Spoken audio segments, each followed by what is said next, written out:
नमस्कार, स्वागत है आप सभी का न्यूज आवर में और मैं हूं आपके साथ विशाल। आमना सामना में आज हम बात करेंगे मध्य प्रदेश में विधानसभा शीतकालीन सत्र शुरू होने से पहले ही यहां पर सियासत गर्मा गई। मध्य प्रदेश विधानसभा का शीतकालीन सत्र हंगामेदार होने वाला है। 16 से 20 दिसंबर तक ये सत्र चलेगा, लेकिन हर किसी के मन में ये सवाल है कि क्या ये भी सत्र हंगामे की भेंट चढ़ेगा, क्योंकि मध्य प्रदेश विधानसभा के इतिहास में ऐसे कई सत्र हैं जो हंगामे से भरे रहे हैं और तय समय से पहले ही सिमट गए हैं। इस बार भी विपक्ष के तेवर कुछ इसी तरह के नजर आ रहे हैं। कांग्रेस प्रदेश अध्यक्ष जीतू पटवारी ने सत्र के पहले ही दिन विधानसभा के घेराव का ऐलान कर दिया है, जिस पर सियासत गर्मा गई है। भोपाल की सड़कों पर उतरेंगे कांग्रेसी, 1 लाख से ज्यादा कांग्रेसी होंगे शामिल। जीतू पटवारी ने दे दिया बड़ा बयान। 16 दिसंबर को कांग्रेस का बड़ा आंदोलन। एमपी विधानसभा का घेराव करेगी कांग्रेस। पीसीसी चीफ जीतू पटवारी ने सरकार को घेरा। जातिगत जनगणना देश में कराना ही होगी। भाजपा को करना होगा संकल्प पत्र पूरा। बीजेपी ने किया जीतू पटवारी पर पलटवार। कांग्रेस मुद्दों पर बात नहीं करती, यही वजह है कांग्रेस का जनाधार गिर रहा। बीजेपी प्रदेश मंत्री ने तंज कसा, कांग्रेस पर तंज। सत्र शुरू होने से पहले ही घेराव करेंगे। विधानसभा शुरू हो गई तो उसमें हुड़दंग करेंगे। ये मुद्दों पर ना चर्चा करते हैं और ना होने देते हैं। विधानसभा सत्र के पहले ही दिन 16 दिसंबर को कांग्रेस भोपाल में बड़ा प्रदर्शन करने जा रही है। पीसीसी चीफ जीतू पटवारी ने कहा, भारतीय जनता पार्टी ने प्रदेश में 1 साल पहले कहा था कि हम मोदी की गारंटी देना चाहते हैं। एक भी गारंटी अभी तक पूरी नहीं हुई है। टोटल झूठ बोला गया है। शिवराज जी झूठ दहेज में लेकर संसद चले गए हैं और कृषि मंत्री बन गए, वहाँ रोज झूठ बोलते हैं। किसान परेशान है तो युवा बेरोजगार है। ऐसे में कांग्रेस 16 दिसंबर को इनसे हिसाब पूछेगी। वहीं जीतू पटवारी ये भी कहते नजर आए कि जातिगत जनगणना मध्य प्रदेश और देश की आवश्यकता है। हम संकल्प लेंगे कि मध्य प्रदेश में जातिगत जनगणना हो।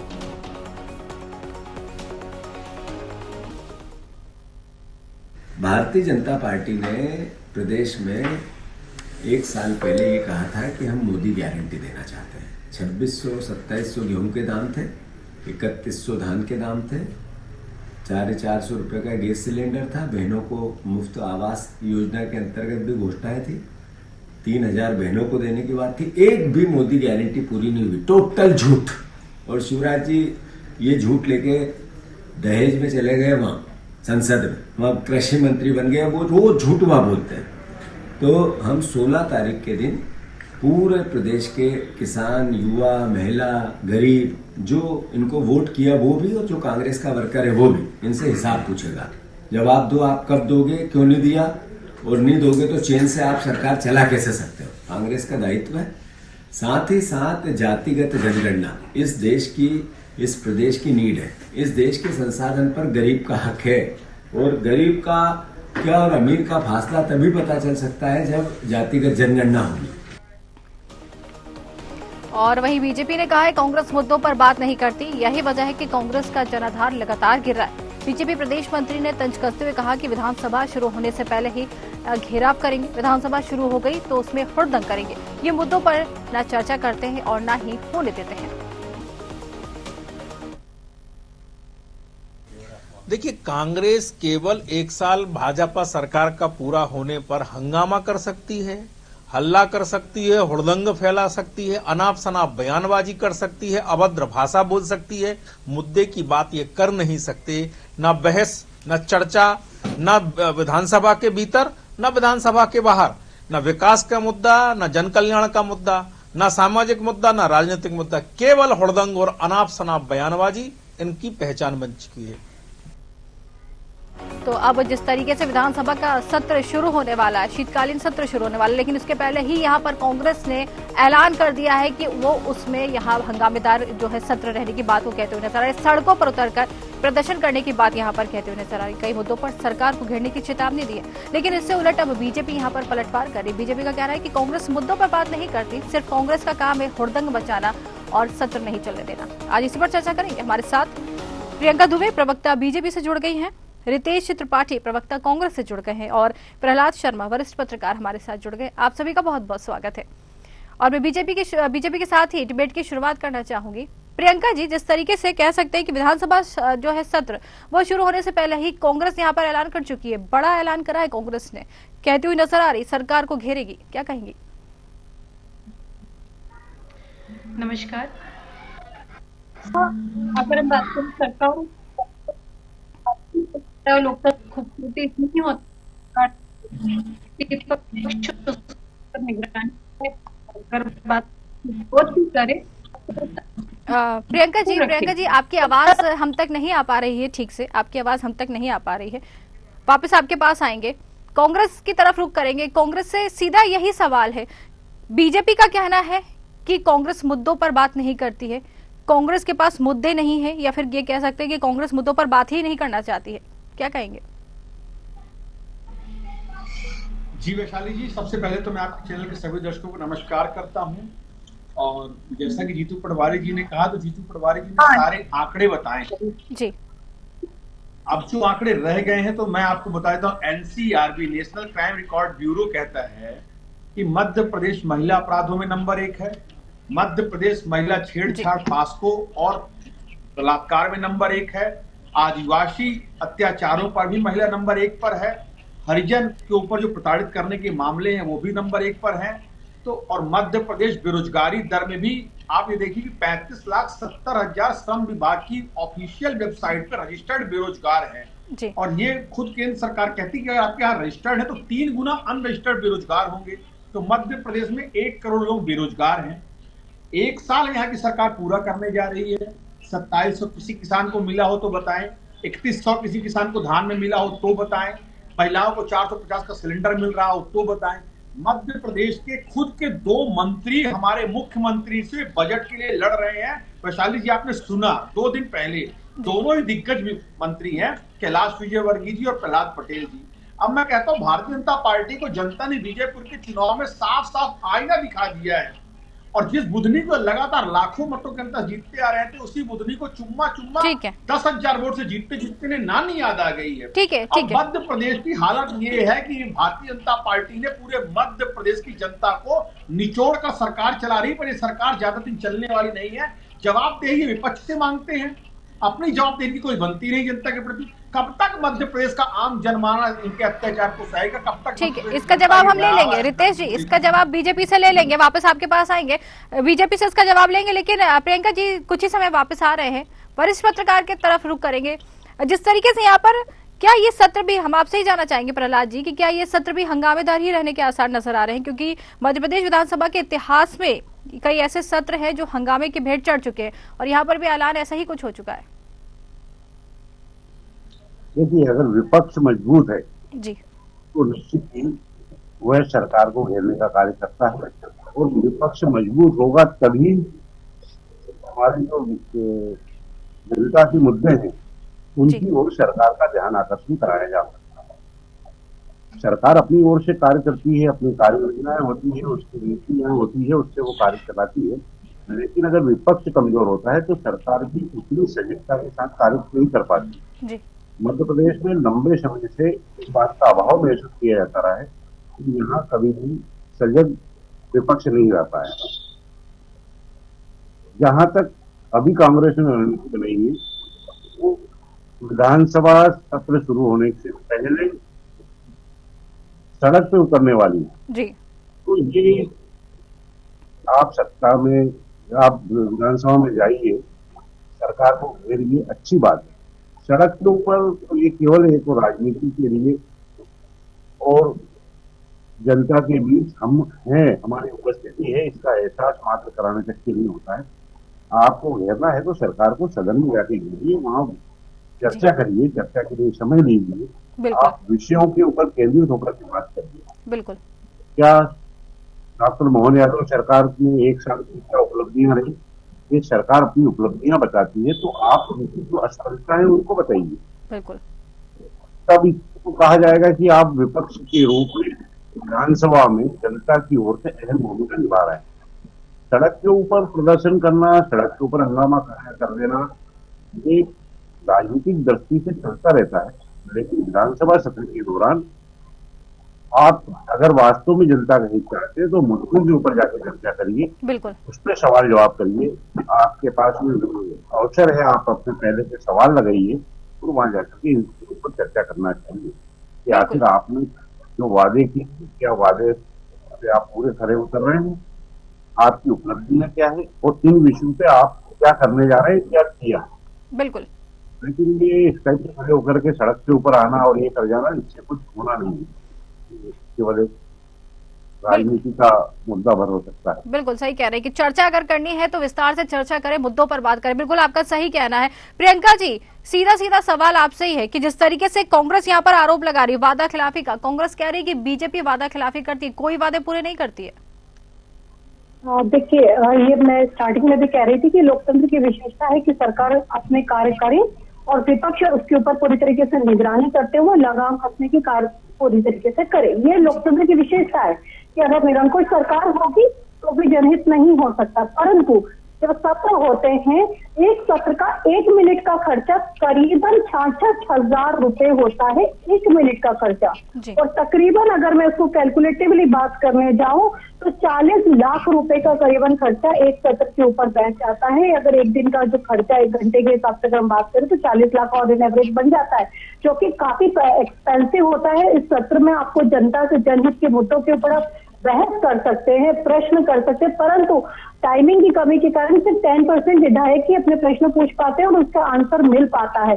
तो अगर आपको सरकार को नियंत्रित करना आपकी जिम्मेदारी, आप कर्तव्य अपना समझते हैं, जनप्रतिनिधि होने के नाते ये आपका कर्तव्य बनता है कि आप जनता के सवालों को लेकर सदन तक पहुंचे और उसके ऊपर सरकार को उसके ऊपर भी दबाव बनाए कि वो मजबूरीवश उसके ऊपर काम करे और उसके ऊपर ध्यान आकर्षण हो। परंतु लोकतंत्र का निर्वहन करते करते ये लोग इस बात को भूल जाते हैं कि सड़कों पर उतरने का समय क्या होता है और सदन में चर्चा करने का समय क्या होता है। मैं हमारे जो वरिष्ठ हैं आदरणीय प्रहलाद जी भाई साहब, उनकी बात से बिल्कुल सहमत हूँ कि कीजिए, आपको आप स्वतंत्र है, ये लोकतंत्र की विशेषता, आपको विरोध प्रदर्शन करना आपका अधिकार है, आप कर सकते हैं, लेकिन किस समय करना है थोड़ा उस पर आपको विचार करना पड़ेगा। एक रिस्पॉन्सिबल सिटीजन होने के नाते, रिस्पॉन्सिबल पॉलिटिशियन होने के नाते या रिस्पॉन्सिबल अगर हम बात करें इलेक्टिव मेंबर्स होने के बाद में आपको इस बात पे सोचना पड़ेगा कि सड़कों पे उतर करके अगर सदन के मुद्दे हल होने लग जाएंगे तो फिर जनप्रतिनिधि का चुनाव करने की आवश्यकता क्या है। सड़कों पे सारे मामले निपटाने की कोशिश कीजिए, परंतु जो सदन की गरिमा है, सदन की गरिमा को बनाए रखिए, सत्र में चर्चा करिए, उन चर्चा के कंक्लूजन में जाने की कोशिश कीजिए। अगर नहीं होता है तो मैं बिल्कुल ये बात कहती हूँ कि आप लोकतंत्र की खूबसूरती को बनाए रखिए और जो आपको बेहतर लगता है उसके लिए आपको करना चाहिए। बिल्कुल बिल्कुल सही कहा आपने कि आप जो बेहतर लगता है वही कीजिए। जी बिल्कुल, यहाँ पर सवाल मेरा कांग्रेस से है। रितेश जी, आपने खुद सुना प्रियंका जी कहते हुए नजर आ रही कि कांग्रेस को ये नहीं मालूम है कि कब चर्चा करनी है, कब सड़कों पर उतरकर प्रदर्शन करना है। क्या सड़कों पर उतरकर सदन के मुद्दे सुलझा सकते हैं आप? यही बात मैं भारतीय जनता पार्टी काबिल प्रवक्ता से पूछना चाहूंगा कि दिवंगत सुषमा स्वराज जी जब ये सिलेंडर लेके, स्मृति ईरानी जी जो सिलेंडर लेके सड़कों पर करती थी, हमारे आदरणीय आडवाणी जी सड़कों पर पद यात्रा करते थे। नहीं, लेकिन हम यही चाहेंगे कि आप मध्य प्रदेश की बात करें। रितेश जी, मध्य प्रदेश की बात करें। मध्य प्रदेश भी भारत की राजनीति के अंतर्गत आता है। जब क्या कभी भारतीय जनता पार्टी ने विपक्ष में कभी सदन का घेराव नहीं किया? क्या कभी कलेक्ट्रेट का घेराव नहीं किया? क्या कभी पैदल मार्च नहीं किया? क्या कभी शिवराज सिंह ने सरकार का, दिव्या सिंह की सरकार का घेराव नहीं किया? क्या यहाँ तक कि इनके नेताओं ने दिव्या सिंह के ऊपर पत्थर तक बरसाए थे? ये बात बता दूं तो क्या ये सदन का तरीका था? सरकार को जनता के हितों के लिए घेरना लोकतंत्र का एक बुनियादी तरीका है, इसमें कोई बुराई नहीं हो सकती। सरकार के हितों में आम जनमानस के साथ अगर इतनी लोकतंत्र में अगर इतना भी छूट नहीं आया, अगर ये भी विरोध प्रदर्शन का अधिकार है, तो फिर काहे का लोकतंत्र? सदन में सदन के मुद्दों पर घेरा जाता है, संवैधानिक तरीकों से घेरा जाता है और सरकार की गलत नीतियों का विरोध, किसानों का, मजदूरों का, महिलाओं का विरोध सदन के बाहर कहा जाता है। इसलिए कहा जाता है सड़क से लेकर सदन तक विरोध किया जाएगा और यही लोकतंत्र की गरिमा है। लोकतंत्र में आदरणीय अटल जी कहते हैं, भारत का संविधान कहता है कि विपक्ष नहीं प्रतिपक्ष होता है, प्रतिपक्ष विरोध को सुनने की कला भी सदन के सत्ता पक्ष को आनी चाहिए। ये बात इनकी पार्टी के चित्रकूट कहते हैं, पर आज की जो पार्टी भारतीय जनता पार्टी, जिसने पूरी तरह से नैतिकता बेच खाई है, लोकतंत्र का गला घोंट दिया है, विपक्षी सांसदों पर, विधायकों पर दबाव बनाकर ईडी सीबीआई के तहत वो प्रतिपक्ष रहित विपक्ष चाहते हैं। यहाँ पर इनके सवालों पर कोई जवाब, इनके जो निर्णय है इन पर कोई सवाल न खड़े कर सके। दुर्भाग्य यह है कि भारतीय जनता पार्टी एकांकी विचारधारा की हो चुकी है, पूरी तरह से दोगली नीति पर चलने वाली हो चुकी है, और एक साथ जब इनको जवाब देना पड़ेगा जनता के बीच में, तब ये उन मुद्दों से भागकर अपनी जान बचाना चाहते हैं। दुर्भाग्य का ये मुद्दा है। ठीक है, जवाब ले लेते हैं। प्रियंका जी भी कुछ कहना चाह रही जी। प्रियंका जी। बिल्कुल, अगर मैं कहूंगी 230% अगर लगातार 230% की दर से अगर महंगाई को बढ़ाया जाएगा तो व्यक्ति सड़कों पे उतरता, परंतु यहाँ पर महंगाई तो 70% भी नहीं, इसे सड़कों पे क्यों उतरा जा रहा है? रोजगार निर्माण की अगर हम बात करें, विद्या समिति के माध्यम से 2 लाख से ज्यादा नवाचार करके 2 लाख से ज्यादा आज रोजगार को सर्जन किया जा रहा है, तो फिर आपको सड़कों पर करने की आवश्यकता क्या है? स्वामीनाथन रिपोर्ट जिसको आपने दरकिनार कर दिया था, आज उसी रिपोर्ट के आधार पर एमएसपी C2+50 के ऊपर केंद्र में अगर विचार किया जा रहा है, तो आपको उसमें क्या परेशानी नजर आती है? क्यों सदन नहीं चलने देना चाहते आप लोग?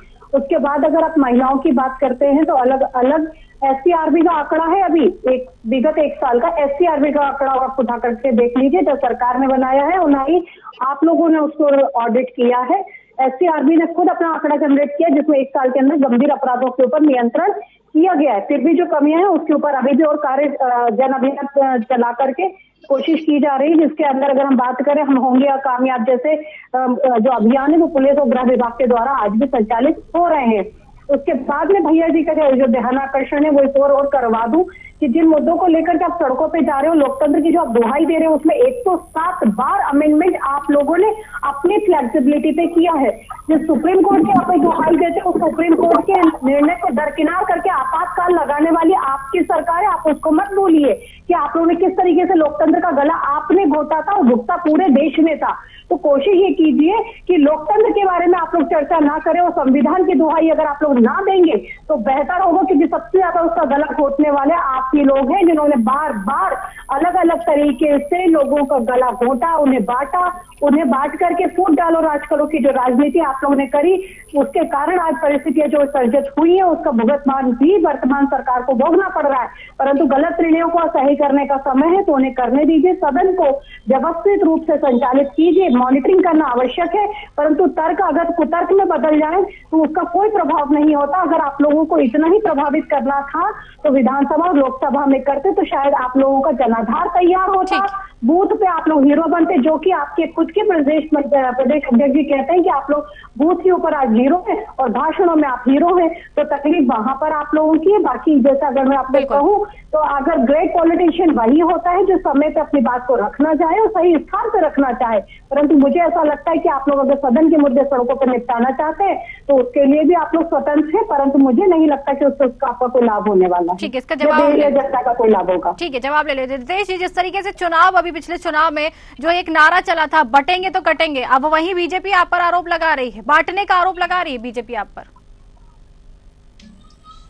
देखिए, धर्म की राजनीति पर देश को पिरोने वाले लोगों को इस बात को बताना चाहूंगा कि एक है तो सेफ है नारा दिया गया अडानी को बचाने के लिए, नंबर 1। नंबर 2, ये बात करें स्वामीनाथन आयोग की, मुझे तो शर्म आती है कि भारतीय जनता पार्टी प्रवक्ता डिबेट पर आ जाते और एक अक्षर पढ़ लिख के नहीं आते।